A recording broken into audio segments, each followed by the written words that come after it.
137 வருஷம் ஏ லட்சுமிபதி ஐயர் ஸ்வீட்ஸ். சில பேர் அப்ராட்லேருந்து வந்து கூட கேட்டு வாங்கிட்டு போகிறாங்க. ரொம்ப சந்தோஷமாக இருக்குது சார். அந்த காலத்துலலாம் பார்த்தீங்கன்னா மந்தாரையில் கொடுப்பாங்க. ஆமாம், மந்தாரையில் அந்த தூள் பகோடா எடுத்து சாப்பிடுவோம் பார்த்தீங்களா. அது வந்து சின்ன குழந்தைங்களா இருக்கும்போதே அது சாப்பிடும்போது அதில் இருக்கிற டேஸ்ட்டு அச்சிக்கவே முடியாது. ரொம்ப சூப்பராக இருக்கும். வணக்கம், நான் தான் mister Dheena. Welcome back to mister Dheena's kitchen. இன்னைக்கு நம்ம இந்த ஊரில் காஞ்சிபுரத்தில் இருக்கோம்.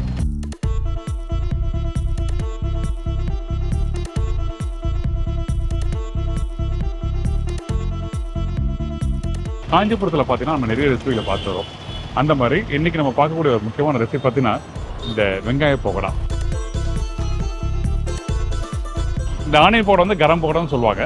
இந்த கரம் பகோடா பார்த்தீங்கன்னா ப்ராப்பர் மிக்சரில் இருக்கிறதுனால குழந்தைங்க கூட எடுத்துகிட்டு போய் சாப்பிடுவாங்க. இதுக்கு நிறைய ஃபாலோவர்ஸ் இருக்காங்க.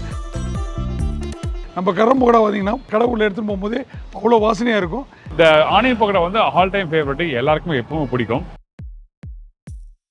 இந்த வெங்காய பகோடா பண்ணும்போது அந்த வெங்காயத்தோட பக்குவம் எப்படி இருக்கணும்? அந்த வெங்காயம் பார்த்தீங்கன்னா நல்ல காய்ச்சலாக இருக்கிற வெங்காயம் போடணும். ஈரமான இருக்கிற வெங்காயம் போட்டு அது மாதிரி பண்ணிங்கன்னா உங்களுக்கு வந்து பார்த்தீங்கன்னா மொடுன்னு ஆகிடும்.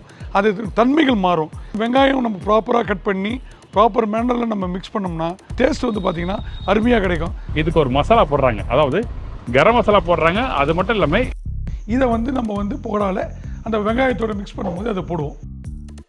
இந்த மாதிரி யூனிக்கான விஷயங்கள் நம்ம தெரிஞ்சுக்கிறோம். அதே டைமில் முக்கியமாக இந்த மாதிரி வெங்காயம் பகோடா பண்ணும்போது இந்த பகோடாவில் வந்து கொஞ்சமாக ஆயில் யூஸ் பண்ணுறாங்க. ஏன்னா இது மிக்ஸ் பண்ணும்போது முதல்ல வந்து வெங்காயம் போட்டு மசாலா போட்டு அதை மிக்ஸ் பண்ணிடணும். அப்போ தான் வந்து உங்களுக்கு வந்து அந்த சாஃப்ட்னஸ் கொஞ்சம் கொடுக்கும். இல்லைன்னா கடுக்குன்னு வந்துடும். அதுக்கோசரம் நம்ம அந்த ஆயில் யூஸ் பண்ணுவோம். இந்த ரெசிபி நம்மளுக்கு சொல்லித்தரப்போறாங்கன்னா, வணக்கம், என் பேர் வந்து நான் ஏ லட்சுமிபதி ஐயர் ஸ்வீட் ஸ்டால்லேருந்து பேசுகிறேன். நம்ம கடை வந்து பார்த்திங்கன்னா 137 வருஷத்துக்கு மேலே நம்ம கடை இருக்குது. நம்ம கடையில் நீங்கள் பார்த்தீங்கன்னா சுண்டல் போடுறோம், மெது பகோடா போடுறோம், அதுக்கப்புறம் கீரை பகோடா போடுவோம். அந்த கரெக்டாக 11 மணிக்கு வந்து பார்த்தீங்கன்னா சுட சுட கரம் பகோடா போடுவோம். நீங்கள் ஒரு வாட்டி எங்கள் கடைக்கு வந்து டேஸ்ட் பண்ணி பாருங்கள், பார்த்துட்டு நீங்கள் அதை சொல்லுங்கள். வாங்க போகலாம்.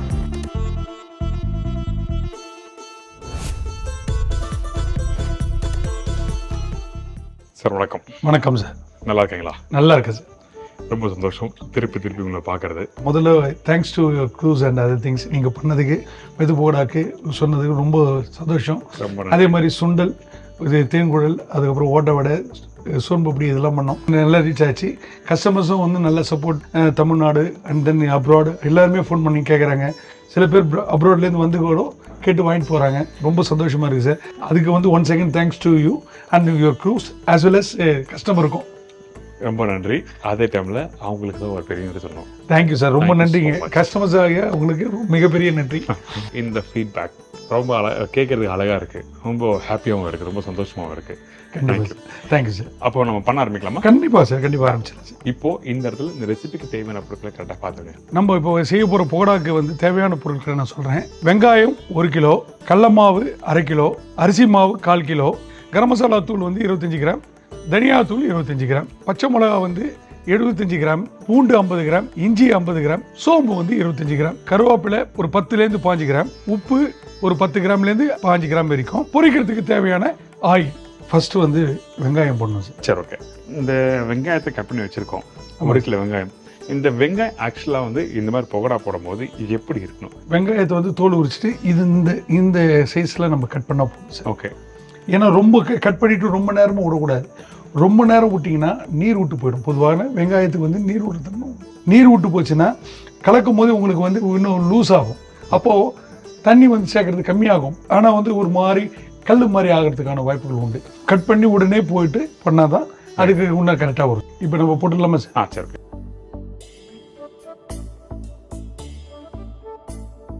ஸோ இந்த மாதிரி வெங்காயத்தை வந்து இன்னொரு விஷயம் வந்து உதிரியாக ஸ்லைஸ் பண்ணது வந்து அதை உடச்சி போடுறாங்க. அந்த உடச்சி போடும்போது என்ன வேணா அந்த வெங்காயம் வந்து தனித்தனியாக வரும். ஏதாவது விஷயம் ஒன்றுன்னு சார், மாவு கலந்ததுக்கப்புறம் விடும்போதே கூட பெருசாக அப்படி எடுக்கக்கூடாது. கொஞ்சம் கொஞ்சமாக எடுத்து விட்டிங்கன்னா தான் பெருசாக விடணுன்னா ஒரு இடத்துல வேகும், ஒரு இடத்துல வேகாமல் போயிடும். கொஞ்சம் கொஞ்சமாக விடும்போது அந்த பார்ட் வரைக்கும் நல்லா வேகும். அதனால தான் கொஞ்சம் லெவலாக எடுத்து விடுறோம். கரெக்டான விஷயம். பகோடா பண்ணவும் மொத்தம் மிக்ஸ் பண்ணக்கூடாது. ஆமாம், ஒரு பகுதியாக மிக்ஸ் பண்ணணும். மிக்ஸ் பண்ணி கொஞ்சம் கொஞ்சமாக எடுத்து போடணும். நல்ல விஷயம். இதுக்கப்புறம் நம்ம என்ன பண்ணுறோம்? மசாலா தூள் போட்டுருவோம். என்ன மசாலா இது? முதல்ல இஞ்சி போட்டு இடிக்கணும், அதுக்கப்புறம் பூண்டு போடணும், பச்சை மிளகாய் தனித்தனியாக இடித்து ஒன்றா சேர்ந்து அதுக்கப்புறம் இடிச்சோம்னா ஒரு மசாலா கிடைக்கும். அது டேஸ்ட்டு பார்த்தீங்கன்னா அருமையாக இருக்கும். இதை வந்து நம்ம வந்து போடால அந்த வெங்காயத்தோட மிக்ஸ் பண்ணும்போது அதை போடுவோம். சரி, இதை வந்து நம்ம போடுறோம். சரி. ஆக்சுவலாக இடிச்சு தான் போடணுமா? ஆமாங்க, அப்படியே போட்டிங்கன்னா வந்து மசாலா குழவா போட்டிங்கன்னா அந்த டேஸ்ட் வராது. பக்கோடாவில் அங்கங்கே இந்த பச்சை மிளகாய் இஞ்சியை மிக்ஸ் பண்ணி வரும்போது தான் அந்த டேஸ்ட் நல்லாயிருக்கும். சரி, வாசனையும் நல்லா இருக்கும், இதுவாக இருக்கும். அதே டைமில் சோம்பு போட்டு இடிச்சிடறோம். ஆமாங்க. ஓகே. சோம்பு போட்டோம்னா என்னென்ன உங்களுக்கு வந்து டைஜஷன் ப்ராப்ளத்துக்கு நல்லா இருக்கும். அதே மாதிரி தனியாத்தூள் நம்ம போடுறோம். இதில் தனியாத்தூள் போட்டாலும் அந்த டைஜஷன் ப்ராப்ளம் வராமல் நல்லா இருக்கும். ஓகே. இன்னொரு என்னோட நாலேஜ் படி நான் சொல்கிறேன், இந்த சோம்பு வந்து ஒன்று யூஸ் பண்ணுறதுக்கு வாசத்துங்க இருக்கு, நீங்கள் சொல்கிற மாதிரி டைஜஷன். ஆமாங்க சார். இப்போ எல்லாத்தையும் போட்டுடலாம். போட்டுடலாம். இடிச்சு வச்சிருக்க அந்த இஞ்சி பூண்டு பச்சை மிளகாய் இது எல்லாத்தையும் வந்து போட்டிருக்கோம். Okay, done. இதுக்கப்புறம் கருவேப்பிலையா? கருவேப்பிலை இல்லை சார், இதோட மிக்ஸ் பண்ணிட்டு மசாலா தூள்லாம் போடணும். ஓகே.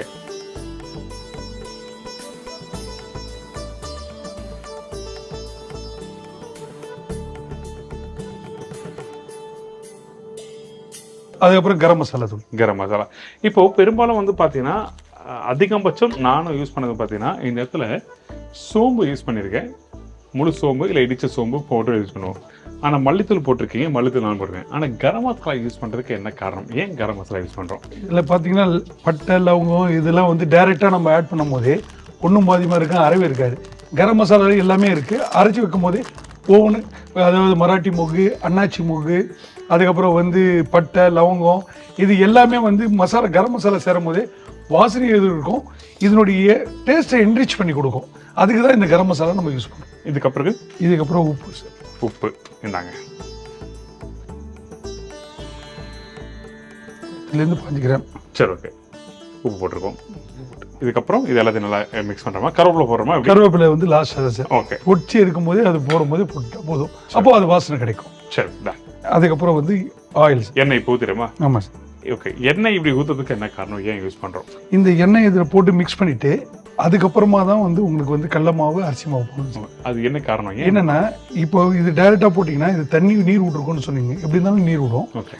அப்போ அது பண்ணும்போது இது சரியாக ஒட்டாது. ஆயில் இஸ் ஆல்சோ இது ரெண்டுத்துக்கும் பைண்டிங் ஏஜென்ட் மாதிரி அது பிடிச்சிக்கும். அது வேற இல்லாமல் உங்களுக்கு வந்து அது சாஃப்ட்னஸ் கொடுக்கறது வந்து பார்த்தீங்கன்னா இந்த ஆயில் தான். இந்த ஆயில் தான். ஆமாங்க. Okay, very good information. இப்போ வந்து என்ன சூடு இல்லாத என்ன ஊற்றுறோம். இதே வந்து இந்த இடத்துல சுட எண்ணெயும் சில பேர் ஊற்றுவாங்க. பண்ணலாமா? பண்ணலாம் சார், கண்டிப்பாக பண்ணலாம். சுட எண்ணெய் பண்ணால் இன்னும் கொஞ்சம் அது வேகும் போது இன்னும் நல்லா இருக்கும். முறுப்பு தன்மை. இப்போ எல்லாத்தையும் நல்லா மிக்ஸ் பண்ணுறோமா? ஆமாங்க சார். ஓகே. கீழே போட்டு மிக்ஸ் பண்ணலாம். அவர் மிக்ஸ் பண்ணும்போது பாருங்க, 2 கை வச்சு மிக்ஸ் பண்ணுறதுக்கு காரணம் இருக்குது, விஷயம் இருக்குது. அழுத்தி மிக்ஸ் பண்ணக்கூடாது, அது உதிரியா அப்படி வரணும். ரைட்டா சார்? கண்டிப்பாக சார். இல்லைன்னா புட்ட மாதிரி ஆகிடும் சார். அது உருண்டையாக வந்துடும், உங்களுக்கு வந்து அது மிக்ஸ் ஆகாது. ஓகே. இது ஈவனாக மிக்ஸ் ஆனாதான், இந்த ஆயில் ஈவனாக மிக்ஸ் ஆனாதான் கடல மாவு ஈவனாக மிக்ஸ் பண்ண முடியும். வேலிடான பாயிண்ட். இப்போ மிக்ஸ் பண்ணிட்டோம் சார். இது வந்து பார்த்தீங்கன்னா இது முடிஞ்ச உடனே மிக்ஸ் பண்ண உடனே நம்ம கடல மாவு அரிசி மாவு ஆட் பண்ணணும். ஓகே. ஆட் பண்ணி கொடுக்கணும். ஆமாங்க சார். சரி, ஓகே. இப்போ நம்ம ஆட் பண்ணிடலாமா சார்? சரி, ஓகே. இப்போ ஃபர்ஸ்ட் கடல மாவா? ஆமாங்க சார். இந்தாங்க. கடல மாவு போட்டுடலாமா சார்? சரி, ஓகே. ஸோ இந்த இடத்துல இந்த கடல மாவு போடும்போது கவனிக்கணுங்க. அவர் ஸ்டார்டிங்கில் சொன்ன மாதிரி இந்த கடல மாவுலாம் போட்ட பிறகு உடனே மிக்ஸ் பண்ண மாட்டாங்க. அந்த எண்ணெய், இந்த வெங்காயத்தில் ஈரத்தன்மை, இது எல்லாத்தையும் வந்து ஒரு சைடாக மிக்ஸ் பண்ணும்போது அதுக்கு தாண்டி தண்ணி தேவைப்பட்டால் மட்டும் தான் யூஸ் பண்ணணும். எடுத்த உடனே தண்ணி தெளிச்சிடாதீங்க. சரி, ஓகே. இப்போ கடல மாவு இதில் போட்டிருக்கோம். அரிசி மாவு இதில் போடுறோமா? அரிசி மாவு போடுங்க. சரி, நாங்கள் நான் போடுவோம். அரிசி மாவே போடுங்க. நீங்கள் மிக்ஸ் பண்ணுறது ஈஸியாக இருக்கும். ஓகே. இப்போ நம்ம மிக்ஸ் பண்ணிடலாம். மிக்ஸ் பண்ணலாம். நம்ம தண்ணி தெளிக்க வேண்டியதில்லை? தண்ணி தெளிக்க வேண்டியதில்லை. சரி, ஓகே. தேவைப்பட்டா லைட்டாக மேலே தெளிக்க மாதிரி அது வந்து உடம்போது பண்ணிக்கலாம் சார். ஓகே. ஸோ இப்படி பண்ணி வச்சுன்னா கொஞ்சம் உதிரியாகவே இருக்கும். ஆமாம் சார். அந்த வெங்காயத்தில் விடுற தண்ணியும் இதில் அப்சர்வ் பண்ண ஆரம்பிக்கும். ஆமாம். ஓகே. இப்போ பாருங்க, இது எவ்வளோ மாவு போடுறோம். இப்போ ஒவ்வொன்றா மேலே ஏற ஆரம்பிக்கும். உதிரியாக வருது. உதிரியாக வரணும். இன்னும் மிக்ஸ் பண்ணணும். ஏன்னா கீழே வந்து மாவாக இருக்கு. ரைட்டு. இன்னும் வந்து கொஞ்சம் அந்த மாவு மிங்கிள் ஆகிற வரைக்கும் நம்ம என்ன பண்ணணும், இது மாதிரி தூரத்தில் அப்படி தூக்கி இது மாதிரி 2 கையில் அப்படி மிக்ஸ் பண்ணிங்கன்னா ஓகே உங்களுக்கு வந்து பார்த்தீங்கன்னா இது பாருங்க, இப்போ பாருங்க கலர் மாறி போச்சு. Okay, fine. இப்போது என்ன பண்ணணும்னா, இப்போ ஆயில் வச்சு விடும்போது இதில் எவ்வளோ பாட்டு எடுக்கிறோமோ அது வரைக்கும் கொஞ்சம் தண்ணி தெளித்து, கொஞ்சம் இப்போ ஃபுல்லாக எப்படி இருக்குது லைட்டாக தண்ணி தெளித்து பிடிச்சி கொஞ்சமாக எடுத்து விட்டோம்னா உங்களுக்கு வந்து நல்லா இருக்கும். சரி, ஓகே. அப்போது எனக்கு மிக்ஸ் பண்ணிட்டு ப்ராப்பராக காமிங்க. கண்டிப்பாக.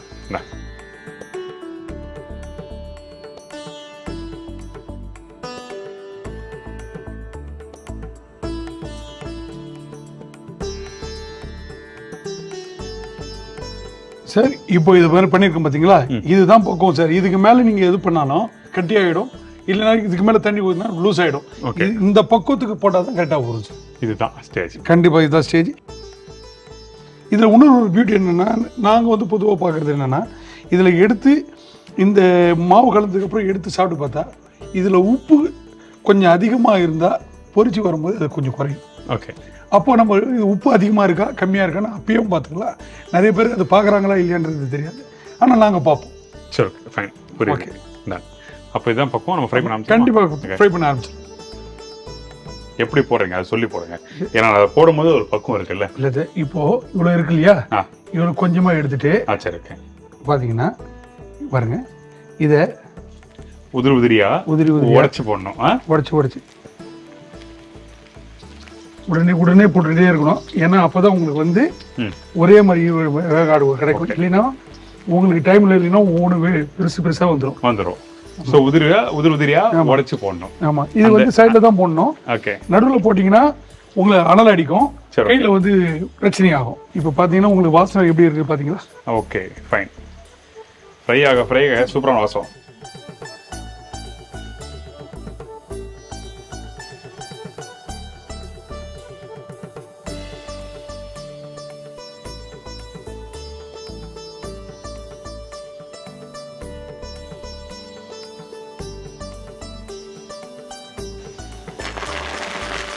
அவ்வளோதான், பச்சை கருவேப்பிலையும் போடாச்சு கடைசியா.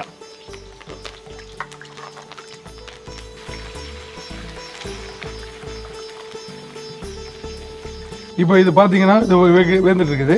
ஒரு இந்த கலர் கொஞ்சம் அந்த சூடு அடங்கு, அந்த பொறிப்பா இருக்குது அடங்குனதுக்கு அப்புறமா அதை எடுத்து வாரி வச்சுக்கலாம், போட்டுக்கலாம். இன்னொரு வாட்டி அதை போட்டு எடுத்துக்கலாம். சரி, டன் சரி, அவ்வளோதான் பகோடா. அப்பா, பகோடா அப்படியே முறுமுறுன்னு கலர் சூப்பராக வந்துருச்சு. Very good. ஐயோ, டேஸ்ட் பண்ணலாமா?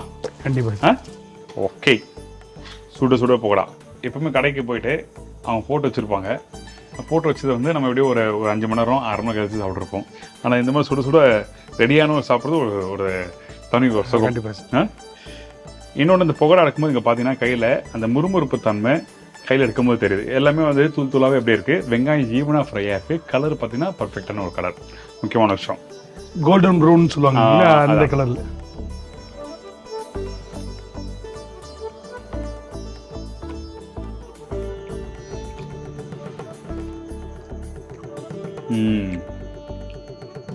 நைஸ். வெங்காயம் வந்து பர்டிகுலராக அந்த ப்ராப்பரான பக்குவத்தில் நம்ம ஃப்ரை பண்ணி எடுக்கும்போது அந்த வெங்காயம் ஒரு இனிப்பு தன்மை கொடுக்கும். அந்த இனிப்பு தன்மையோட அந்த மசாலா எல்லாத்தையும் சேர்த்து சாப்பிடும்போது பார்த்தீங்கன்னா உங்களுக்கு அந்த வாசம் நல்லா எடுத்து கொடுக்கும். ஃபர்ஸ்ட் கிளாஸாக வந்திருக்கு. Very good onion pakoda. கண்டிப்பாக நீங்கள் ட்ரை பண்ணி பாருங்கள். The best recipe. ரொம்ப நன்றி. Thank you sir. எனக்கு அந்த வெங்காயம் சாப்பிடும்போது பார்த்தீங்கன்னா இந்த இடத்துல அந்த வெங்காயம் கொஞ்சம் அதிகமாக வறுத்தா தான் அது ஒரு கசப்பு தன்மை தெரியும். ஆனால் கரெக்டாக ஃப்ரை பண்ணிதுன்னா வெறும் வெங்காயத்தையே நம்ம சாப்பிடலாம். கண்டிப்பாக. நம்ம பக்கோடா கடைக்கு போயிட்டு மிக்சர் கடைக்கு போயிட்டு அந்த சைடில் இருக்க அந்த இதுதான் எடுத்து சாப்பிடுவோம். ஆமாம், ரைங்களா? அது கொஞ்சம் தரீங்களா அப்படி கேட்டு சாப்பிடுவோம். அதே மாதிரி இந்த பக்கோடா வந்து பக்குவமாக ஃப்ரையாக இருக்கு. இன்னொன்று கடலை மாவு அரிசி மாவு ஈவனாக மிக்ஸ் ஆகி நல்லா உதிரியாக சூப்பராக வந்துருக்கு. Thank you sir. Thank you so much. ரொம்ப பெரிய நன்றி. எனக்கு உங்கள் ஃபோன் நம்பர் இதெல்லாம் கொடுங்க. என்னுடைய பேர் வந்து ஏஎன் ஆனந்த். எங்களுடைய கடை பேர் வந்து ஏ லட்சுமிபதி ஐயர் ஸ்வீட் ஸ்டால், காஞ்சிபுரத்தில் இருக்குது. 137 வருஷமாக நியர் சங்கரமடத்துக்கிட்ட இருக்குது. என்னுடைய ஃபோன் நம்பர் வந்து பார்த்தீங்கன்னா 9500878782. Thank you so much. Thank you sir. உங்களுக்கும் உங்கள் க்ரூஸுக்கும் ரொம்ப நன்றி. Thank you so much. அதே மாதிரி என்னை இத்தனை நாள் எங்கள் கடையை ஆதரிக்கிற எங்கள் கஸ்டமர்ஸுக்கும் இந்த நேரத்தில் நன்றி தெரிவிச்சுக்கிறேன். ரொம்ப நன்றி. Thank you so much. நன்றி. இதே மாதிரி நான் இன்னொரு நாள் இன்னொரு ஊரில் ஒரு புது ரெசிபி சந்திக்கிறேன். நன்றி, வணக்கம். See you, bye-bye. Take care.